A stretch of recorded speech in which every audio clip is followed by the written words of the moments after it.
8 different Indias, if you ask me, because of the federal structure we have. Each state is so uniquely empowered. The makers of our constitution had envisioned India as a union of states. So therefore, each state, and especially the gateway that you choose to enter India through, will determine your impression of India, will determine how easy you find doing business in India. That's the general thought I leave with any of my potential investor. Having said that, when I travel and when I visit, countries like the US, Japan, and other large economies, I was never more impressed than I was with in Japan. When I was in Japan, and going back to what Srinivas Garu was saying, one of the things that struck me, besides everything that is nice about Japan, the clean streets, the beautiful landscape, etc., etc., the one thing that stood out in my memory, we had a meeting scheduled with the chairman of Suzuki, Osamu Suzuki-san. So we traveled all the way to Hamamatsu from Tokyo. We took a nice bullet train. We were there in 1.5 hours. And we were ahead of time, because I know the Japanese are sticklers for time. They're very punctual, right? So I said, I don't want to take chances. I'm meeting a big man, trying to bring him to India, to my state rather. So I was there ahead of time. I was there almost 1 hour ahead of time. Me, Jayesh, my entire team was there. So what we were told was, because we reached ahead of time, they said, he's in a board meeting. Why don't you actually go visit the Suzuki Museum? I'm actually not a big fan of museums. I said, okay, whatever. To kill time, I'll go there, spend some time and come back. So we went into the Suzuki Museum. We were going around. Actually, when I ended up there, it was fascinating. When was the first Suzuki automobile made? When did this happen? When did that happen? It was very, very unique, very, very uniquely positioned, that museum. And I even found one of Chiranjeevi Garu's pictures there. That's a different story. I'll save it for another day. But we were going through the museum.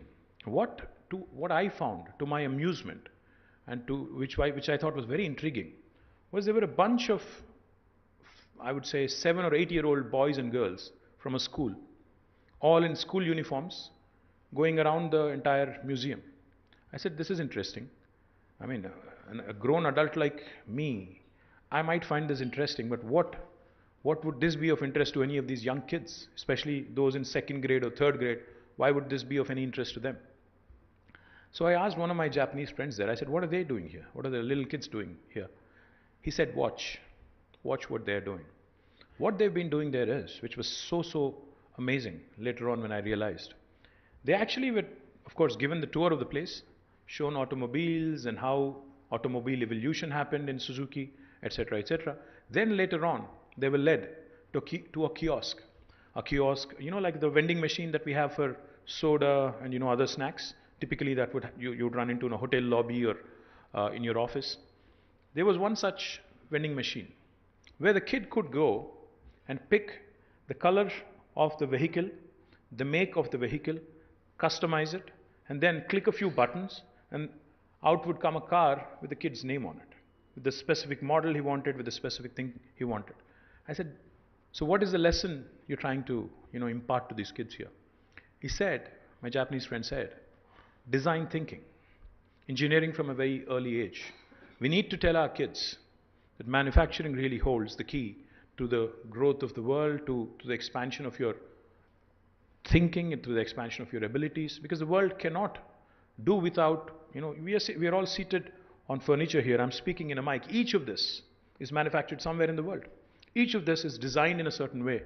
So what they're trying to inculcate in those young kids is design thinking from a very early age, and also that importance that needs to be given to the manufacturing sector.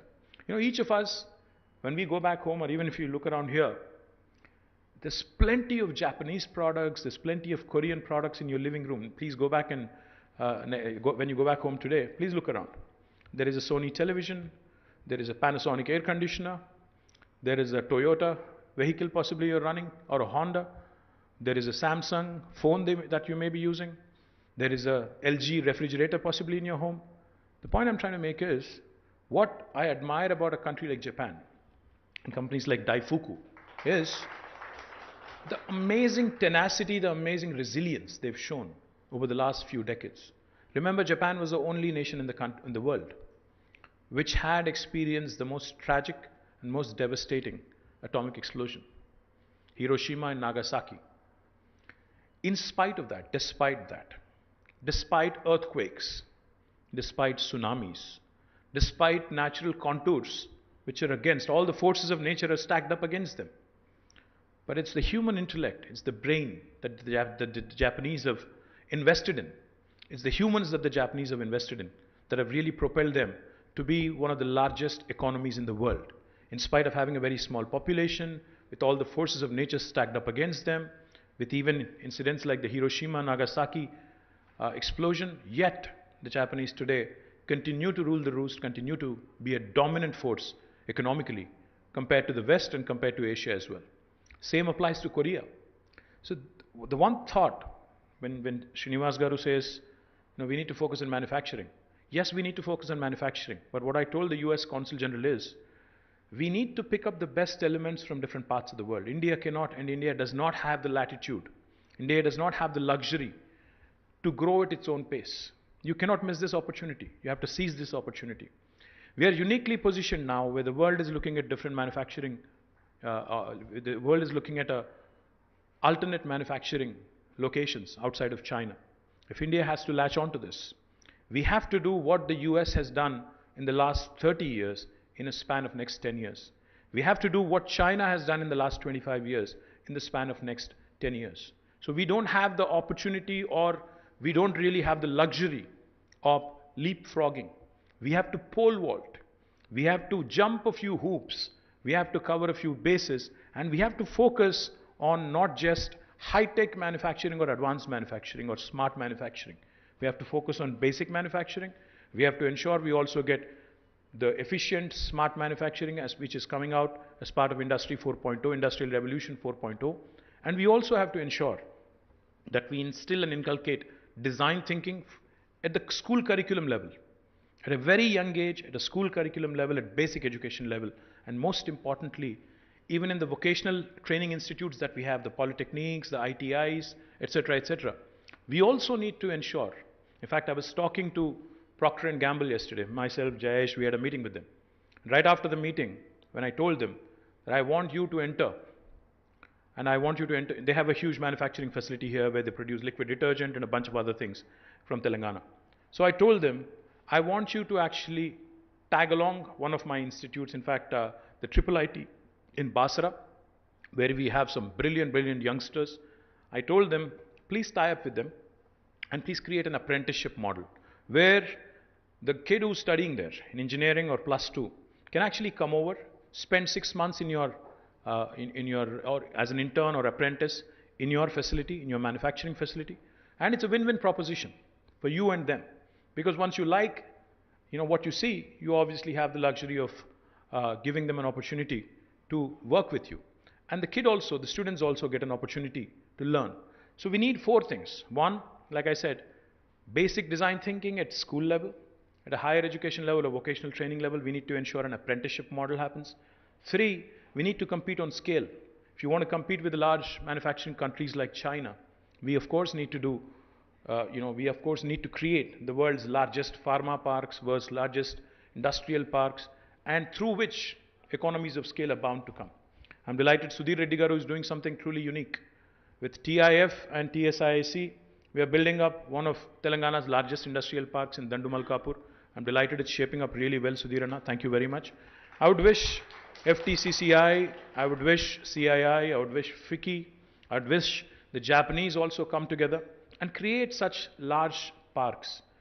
And going back to your point, Srinivas Garu, about how you ran out of space in Charlapalli and Pashamailaram, we need to learn from the Japanese there as well. They have done some very smart things. Either they have gone underground in some cases, or they have even gone up vertically. So we need to also do a few of those disruptions and innovations, because land is a very luxurious commodity and it's in limited supply, unfortunately, and it's getting more and more expensive because it's a demand-supply gap, isn't it? I mean, the more the demand is, the more difficult it is going to get for the government to procure land, for you to also be able to get a piece of land at a reasonable price so that your bottom line is not affected. So my request to all the industrialists in this room here, and this might sound bad coming from the Industry Minister of Telangana, but I'll say it anyway. I liked what Srinivas said about Vega and how he started as a micro entrepreneur, how he grew from micro to a small to a medium to a partner with now DAIFUKU. But if you really think, I was watching very carefully what DAIFUKU does in automation, in logistics. How many companies from India really have really disrupted and have become global names like DAIFUKU or like Sony or like Panasonic or like Honda or Toyota? How many of us really have come out with world-class products which can compete on a world scale? I mean, I'm even talking about the Reliances and Tatas and other big industrial houses from India.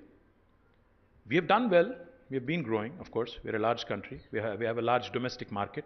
But how many of these products that we have come out with are truly world-class? When I talk about the Japanese and the Koreans, and when I can mention so many names and say they are truly world-class, how many Indian companies are there which actually can be mentioned in the same breath? Which we talk about Make in India, we talk about a lot of things. We talk about making for the world. But unfortunately, not many of these disruptions, not many of these inventions or innovations are truly world-class. I think we need to start thinking on a larger scale. We need to start being a bit more ambitious. We need to start being a bit more aggressive as well. Because one thing I've seen in the last 1 decade of being a minister, almost a decade now, is that capital is not an issue if you have an idea that can really work. Access to capital is no more a concern. There used to be a time in India when access to capital was a challenge, when the entrepreneurs were having a tough time raising money. But now, I think with the sort of government support, with the sort of capital flow that is coming in, with the world looking at us with renewed enthusiasm, Indian entrepreneurs need to make some bold moves. Indian entrepreneurs, and especially those entrepreneurs from Telangana who are sitting here, please think big.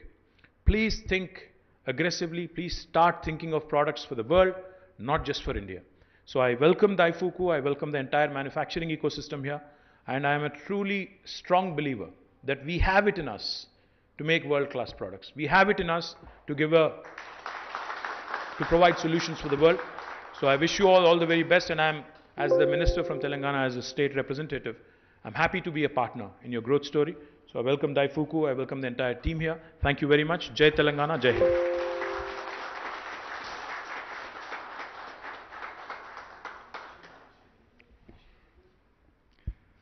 Sir, thank you for your kind and motivating words. We deeply appreciate your vision and conviction in taking our state to new heights. Thank you very much, sir.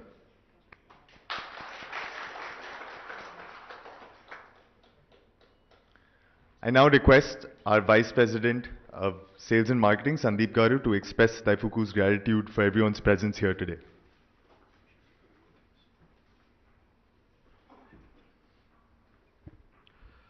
Good morning, everyone.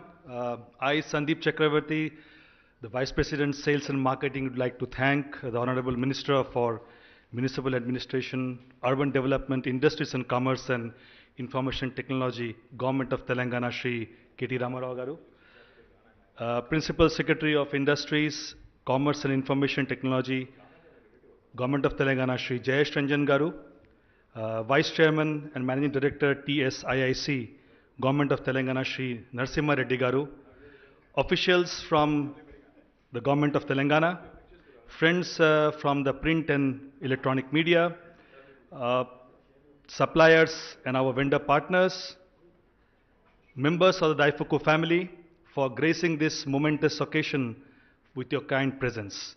It means a lot to us at DAIFUKU. Thank you all. Thank you very much. Arigato gozaimasu.